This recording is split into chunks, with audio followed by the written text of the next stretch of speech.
Ah, it's you two. Oh, a friend of yours? Well, I'll leave you all to it then. I should head back to the village and check up on Chief Amadea and the others anyway. Well, see you later. Yep, see you later, Atosa!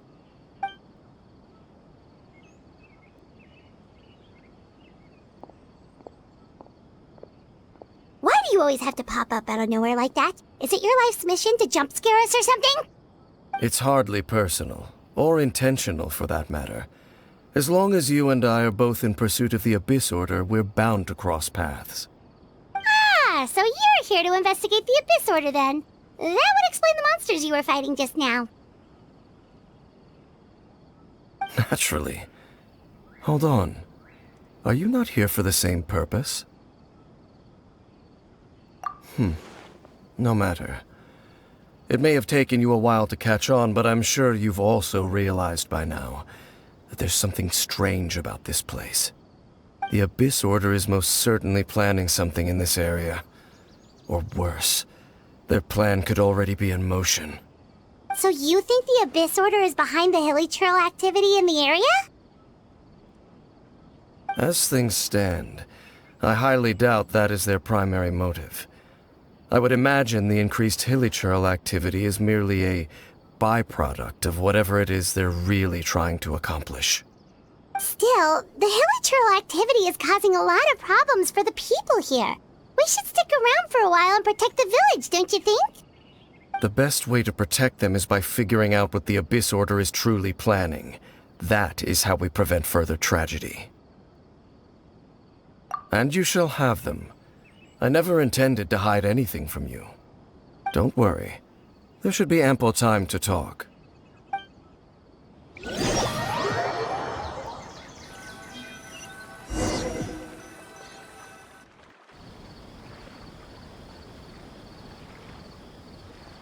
Ah, so that was the commission that brought you here to Vimara Village.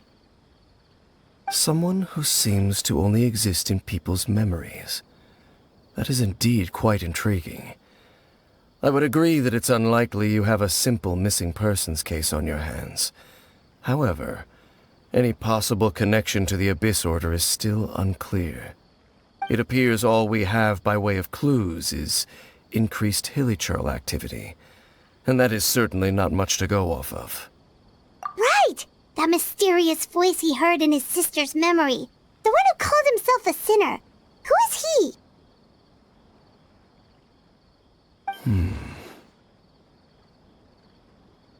Traveler, let me ask you this. Do you believe your sibling to have betrayed you?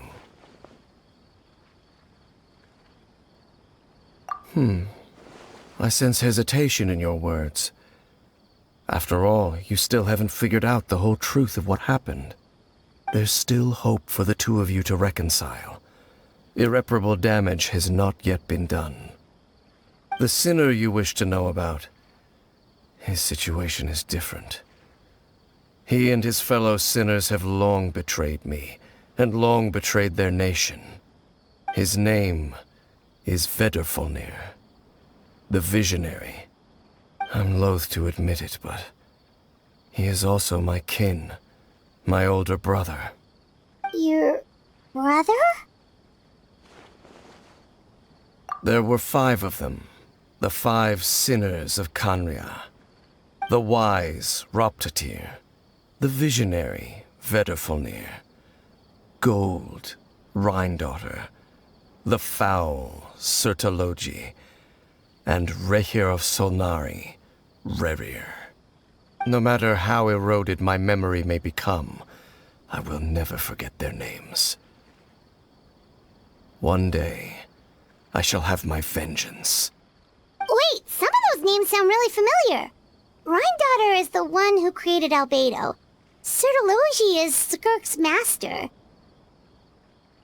the one we just learned about, Dain's brother, Vedrfolnir. If he was the voice of the sinner, then the one who inspired Clotar to create the Abyss Order was him.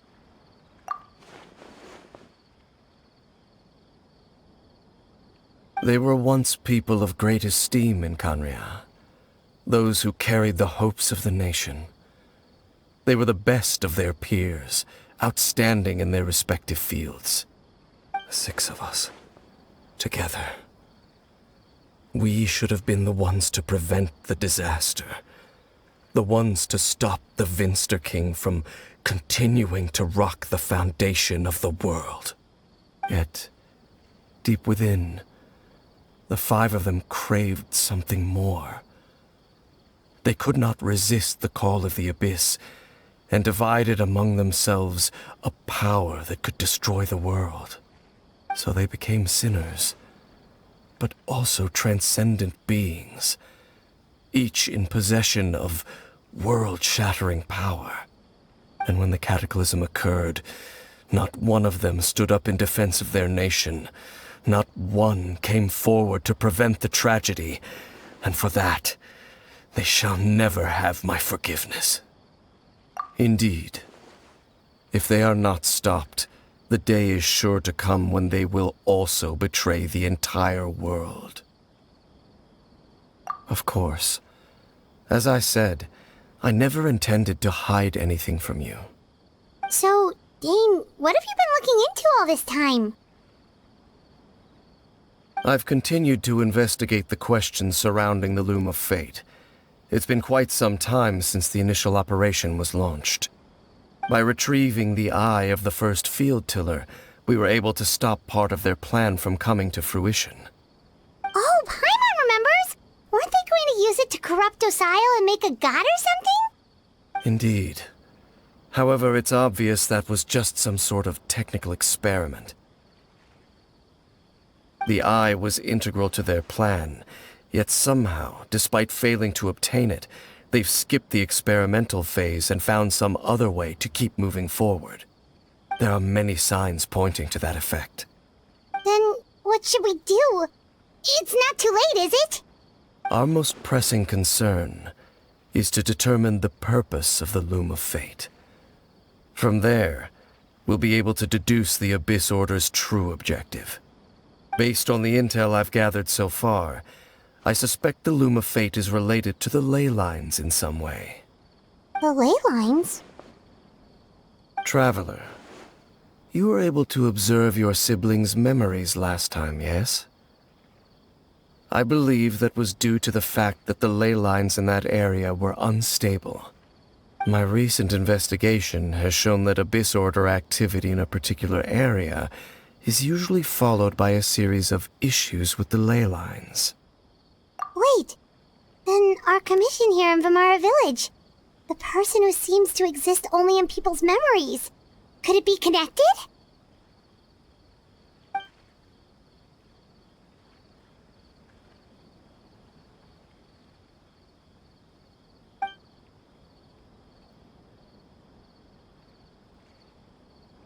It's certainly possible.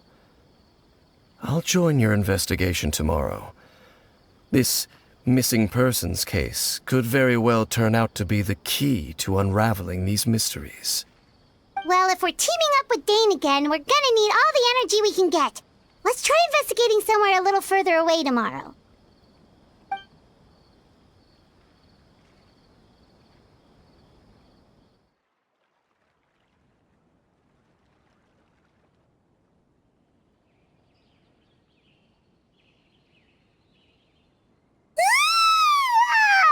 So tired.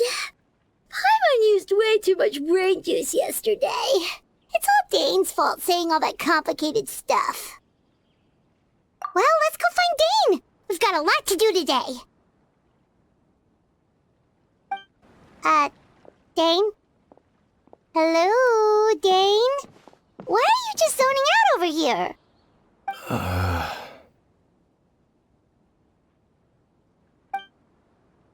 Did something happen? The missing person from your commission. Could you describe them to me? Oh, young guy? Early 20s? Seriously, Dain, what's going on? There appear to be certain memories in my mind that weren't there before. Memories of him. Maybe we just talked too much about him yesterday and you had a weird dream or something? No, it wasn't a dream. They're memories. Memories that suddenly appeared in my mind after I woke up. And I'm certain I've never met this person before.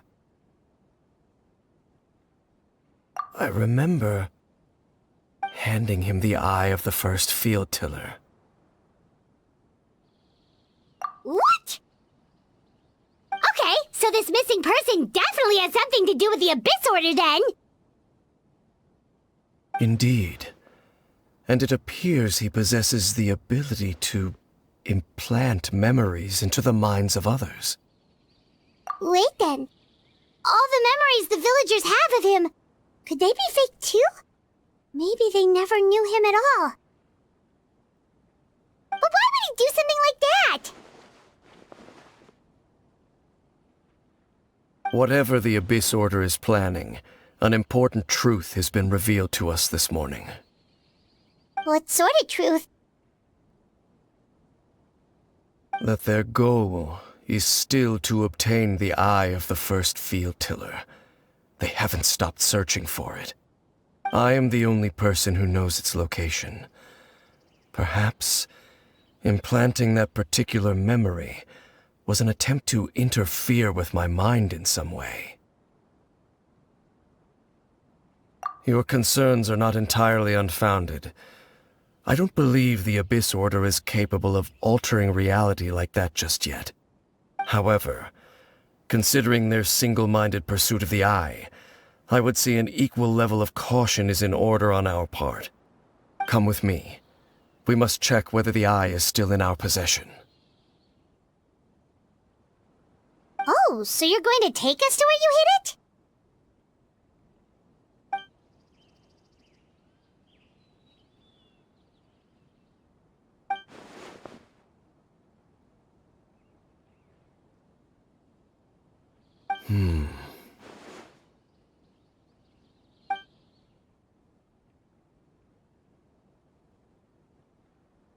Of course. So you hid it way out here? Not an easy place to discover, that's for sure. Well, let's go check to see if it's safe. Traveler, wait.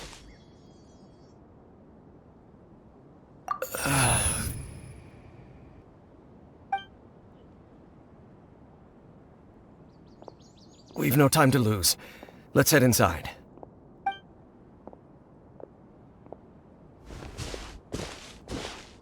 Hey, wait up!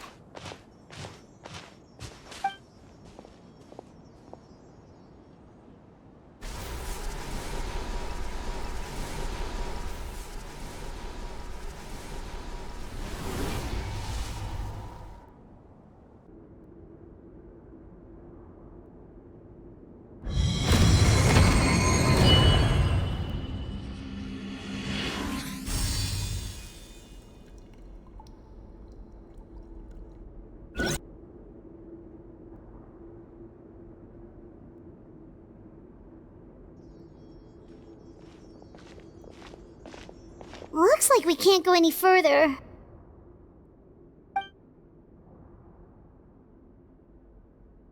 Be on your guard.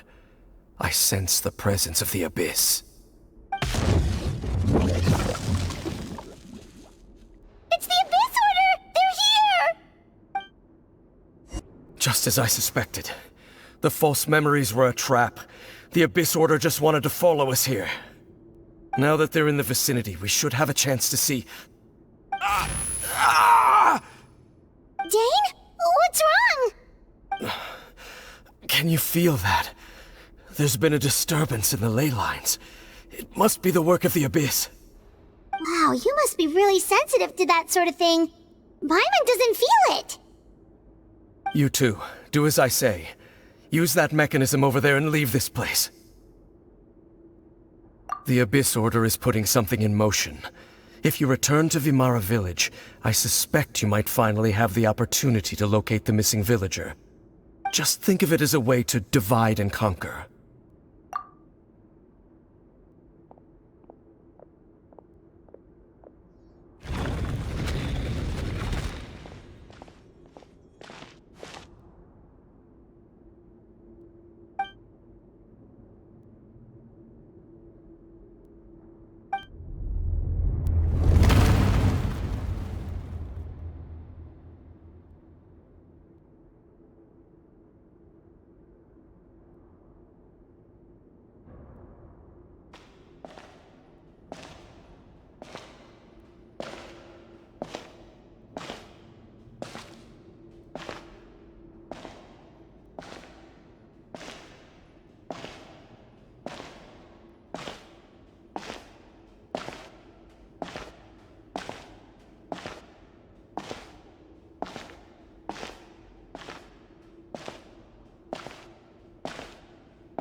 I knew going along with your trap would be the only way to meet with you face to face.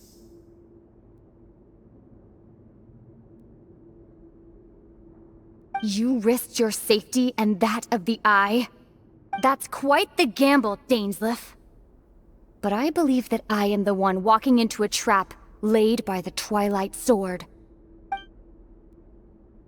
So you came here all on your own? What about those followers of yours? When the Twilight Sword is prepared for battle, any army I could send would only be marching to their doom. Better that I face you alone. I know you must have a lot to say, but if it's a conversation you want, you'll have to defeat me first.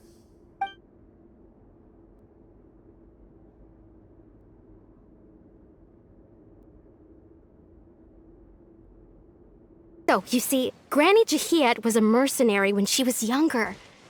She just talks like that out of habit. She's not trying to scare the children on purpose. Oh, there I go again. Always talking about my own things. Do you maybe have anything you want to share? It's okay if you don't. You could also just talk about what you think of me?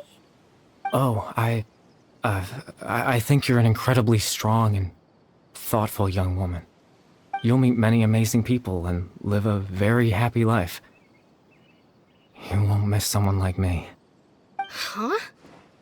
Are those your friends over there?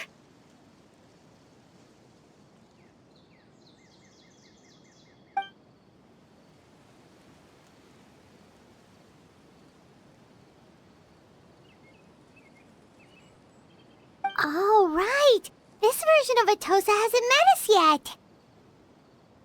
Friends? I guess you could say that. It must have taken them a lot of effort to find me. So, I should see what they need. I'm sorry, Atosa. We'll have to continue this conversation another time. Another time, huh? Yeah, okay. I'll head back to the village then. Talk to you some other time.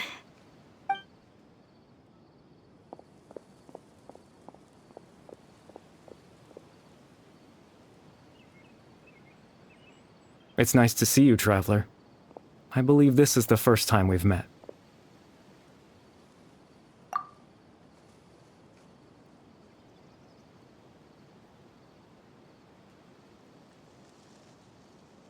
You're Kari Bear Alberich.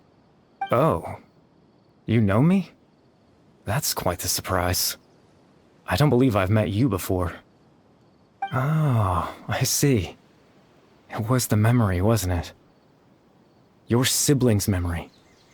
You saw the me from back then.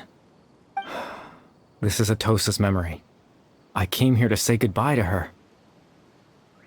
But I suppose I'll just leave her a message instead. Come, let's find somewhere else to talk.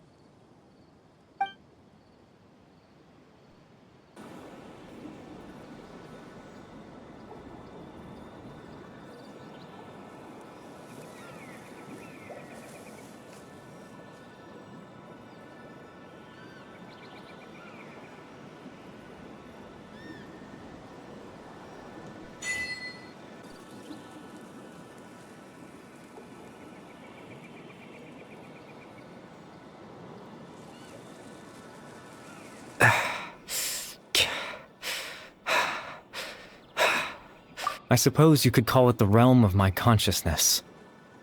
I'm someone who no longer exists in the real world, after all. As you well know. It's nothing. I still have enough strength to play the part of a good host. I've always hoped that I'd get the chance to talk to you like this, and now, the time has finally arrived.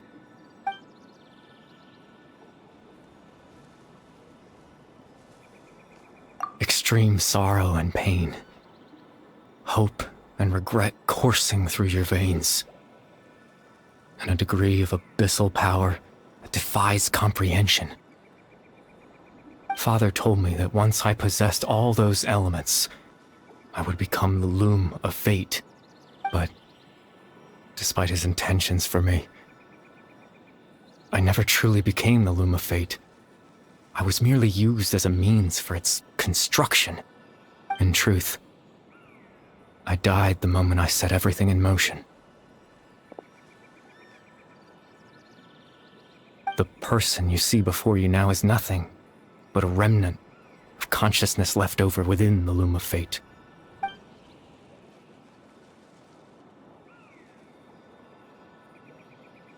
As for your question, the loom of fate is a device capable of weaving ley lines.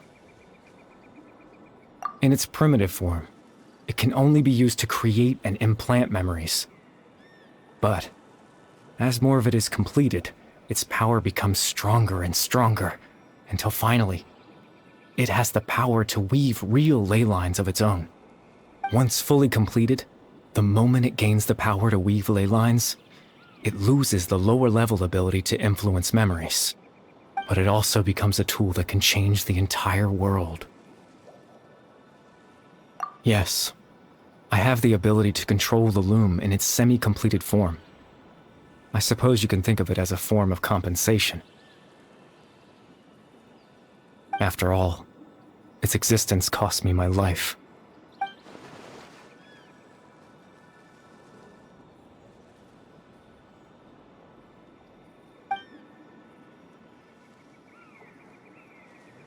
Ah, that.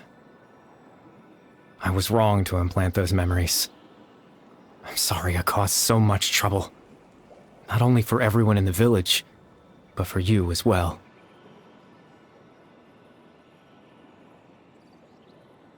I just wanted them to feel like I once existed in this world. As if I had a chance at life.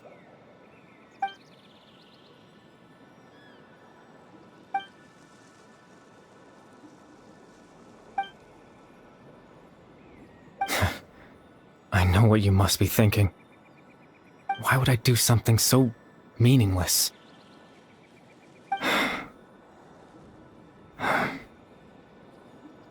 But I just couldn't accept it. I had to know what it would be like if I had my own life. What kind of person I would be. What other people would think of me.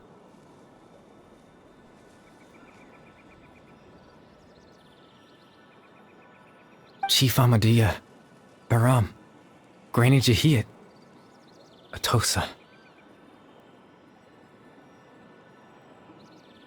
What would it be like if I could live alongside them? No cataclysm, no curse. Just a quiet life in a peaceful village. I was curious, so I selfishly tried to have my own life. Even if that meant piecing together the version of myself that could have been. One memory at a time. I know it sounds stupid. After all, my life ended a long time ago. Any chance at living was stripped away from me when I was 8 years old. My consciousness left to mature in an illusory world of nothingness. Even the form you see before you was nothing but an invention based on my father's appearance. An imagined version of what I would look like if I had the chance to grow up.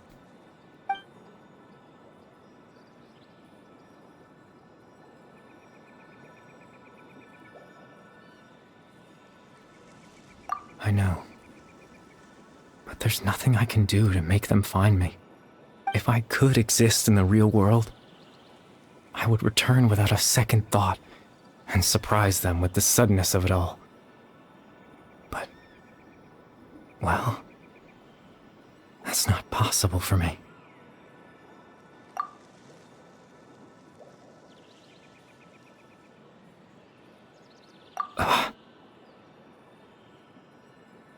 I know.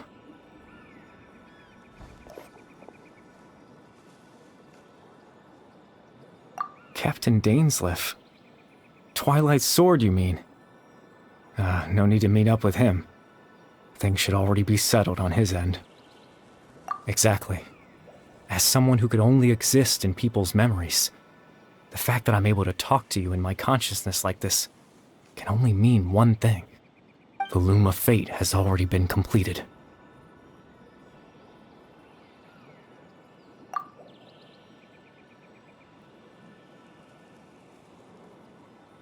No need to worry about Captain Dainsleif. He's absolutely fine. The only reason he lost the eye was because I happened to guess exactly what he was planning. Captain Dainsleif has had the eye inside his body this whole time, hasn't he? His plan was to lure the Abyss Order to a false location, capitalizing on their pursuit of the eye in order to have the chance to confront the princess. He would then hand the eye to you and tell you to take it away from that location. That way, Captain Dainsleif could accomplish his own goal and ensure the safety of the eye all at once. A very thorough plan. That's right, because in his mind, he had given it to you already.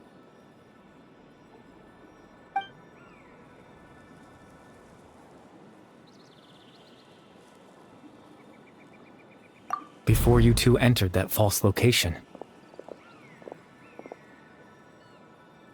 Traveler, wait.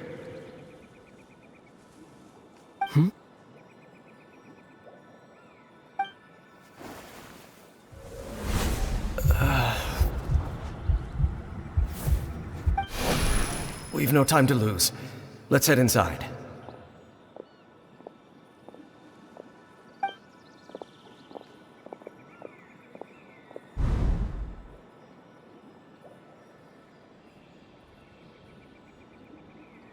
That was when I implanted the memory of him handing you the eye.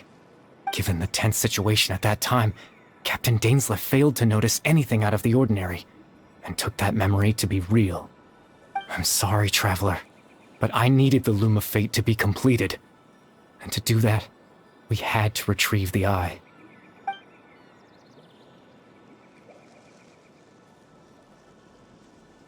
I promise I'm not trying to conceal anything from you, but I truly have no idea what the princess is planning.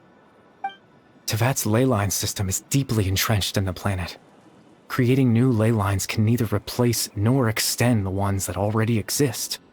In the face of everything they could be planning, I fear I'm too insignificant to even get a glimpse of the bigger picture.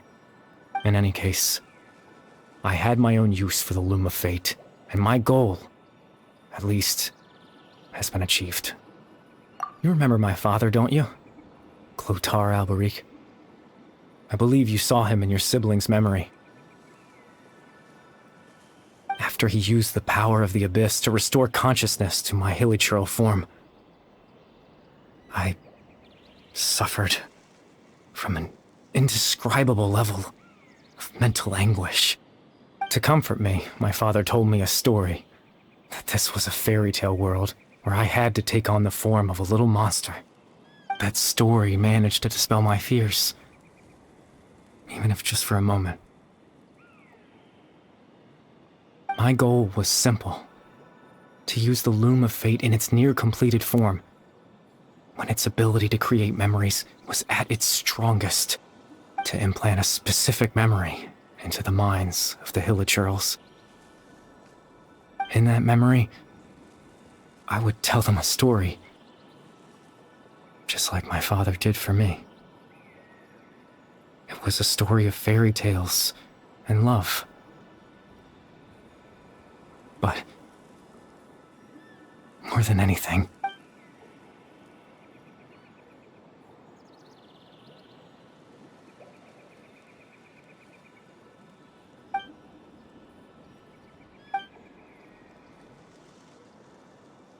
I can't change the world. Not when I lost the very right to exist within it. Implanting those memories, that was the most worthwhile thing I could offer. All that's left of my existence is a wisp of residual consciousness tied to the Loom of Fate. In truth, that trace of my consciousness should have dissipated long ago. My goal was the one thing that allowed me to hold on all this time. But now, the bedtime story is finished. And it's finally time to rest.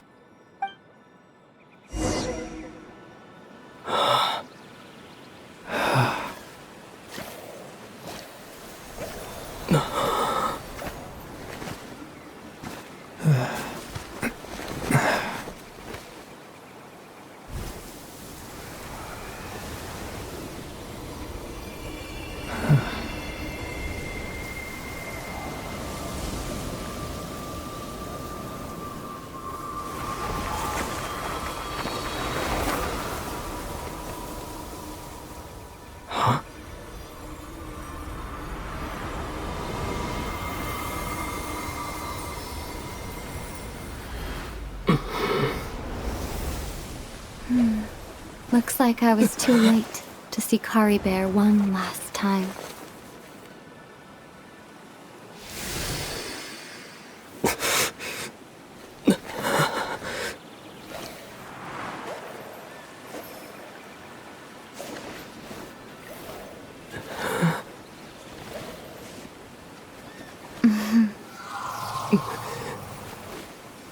Kari Bear's consciousness is gone, and this space will soon disappear along with it.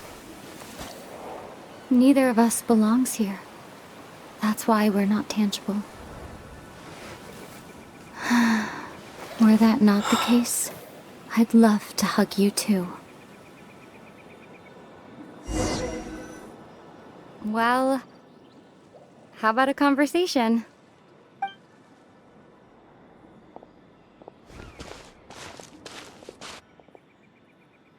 The chance to just stop and talk like this is certainly not easy to come by. Wouldn't you agree? That battle earlier was tough. The one against Dain, I mean.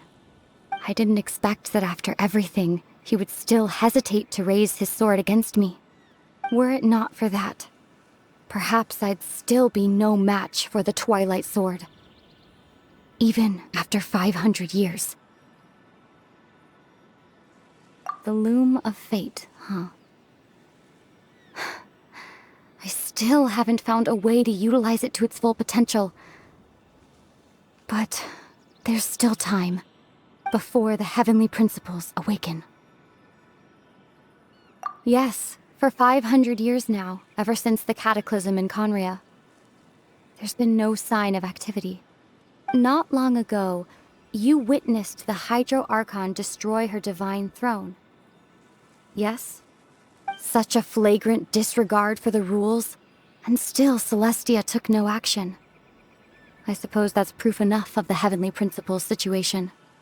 However, the Heavenly Principles will awaken. We just don't know when that will be, or what might trigger it. You could say that. Just look at Kari Bear. He was so pure and single-minded. The space we now find ourselves is a perfect representation of who he was. Quiet and peaceful.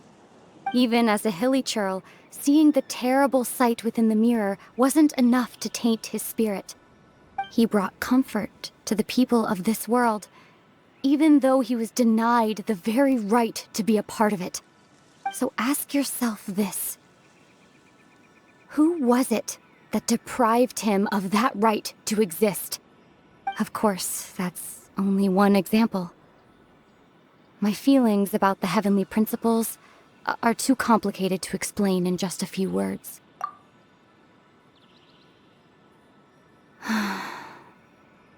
Ether?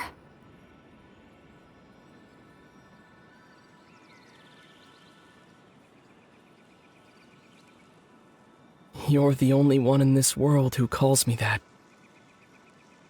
There's so much I wanted to ask you, but for some reason, I'm not interested in asking those questions right now. There's just one thing I have to ask. One thing I could never understand. Why? Why can't we continue our journey together?